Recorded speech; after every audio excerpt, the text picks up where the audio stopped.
And now on Sydney Weekend, cheers with Ben Malouf. Thanks to firstvintage.com.au. Ben Malouf's come into the studio here to talk all about wine. Good afternoon, mate. Good afternoon, Dan. Always a pleasure to be back here. An email from a listener this week who'd heard you last week, Kath from Balmain. Now, Kath says, I don't drink red wine, but all my friends do. I don't like the thought, she says, of drinking warm wine. So Kath says, what's a red wine I could drink that's not too heavy? And if necessary, I could drink cold because I want to drink red wine with my friends. Let's get her on the red wine path, and let's start, Kath, with a beautiful rosé. Now, coming into summer, a fabulous rosé can be served chilled, it can be served at a barbecue, and it is a great thing to take out there with your friends who are going to be red wine enthusiasts, particularly in this hotter weather.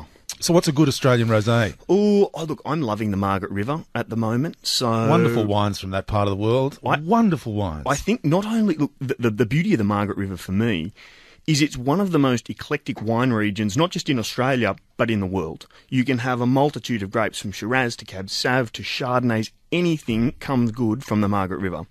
So I'm thinking maybe the Lawrence rosé from the Margaret River. It's a Shiraz rosé. It's very light, it's very crisp, and it's just beautiful to drink at a barbecue. Oh, fantastic. Now, am I right in thinking Chardonnay is making a comeback? Is it what? And I have to declare an interest here. I'm a Chardonnay enthusiast. It's my favourite grape variety by far. Absolutely adore the stuff. Chardonnay's a funny grape. 10, 15 years ago, everybody was drinking Chardonnay, and then everybody went off it. Particularly as Sauv Blancs came into fashion, everybody was looking for something softer, something fruitier, something easier to drink.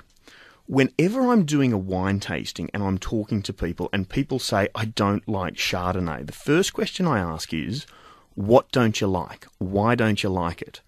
And 9 times out of 10, what they say is, it's too woody, it's too oaky, it's got those too big, the flavours are too big.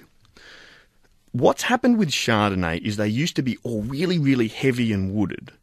And then everybody said, you know what, I don't like those really big flavours all the time. So they went to unwooded Chardonnays. And personally, I don't like unwooded Chardonnays. What's happening now is they're coming back and found a really nice midpoint. There's a little bit of oak, there's a little bit of wood. I like a little bit of oak with my Chardonnay, but I like a little bit of oak with my Chardonnay, not a little bit of Chardonnay with my oak, if you know what I mean. Yeah. Okay, and so these are the white wines that we should not be serving icy cold. Look, as I said last week, Dan, I don't think any white wine should be served icy cold. You need those beautiful flavours and aromas just to burst out of the glass. Fantastic. Now, another question. What's with those medals? I think that's a very, very good question. Do all those stickers really mean anything? Some of them do, some of them don't. The way that I always... In terms of awards in the country, there are some really, really prestigious wine competitions.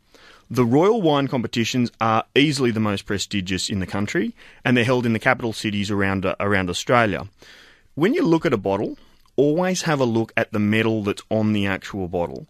Some of them might be, I don't know, Auntie Mary's wine show from the back of Brewarrina in a class of 2, you know?